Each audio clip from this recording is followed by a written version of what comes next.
Lord, we come together in prayer for peace, uniting as one people, one heart. We ask for your guidance to bring peace to our world, healing every brokenness, every conflict. May we be united for peace, understanding the importance of love and compassion in every corner of the earth.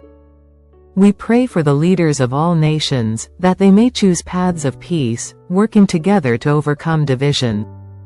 Fill our hearts with empathy, so we can truly see each other's struggles, and offer help, kindness, and hope. May the people of the world stand together, hand in hand, breaking down the walls of hatred and fear. May we be the change we seek, sharing love and peace with those around us, no matter their background, belief, or nation. Help us remember that peace begins within each of us, and when we act with love, it ripples out into the world. Guide our hearts to unity and strength, and let our prayers for peace be heard across every land. We ask for healing and a future where all can live in harmony, sharing peace with all. In your name, we pray. Amen.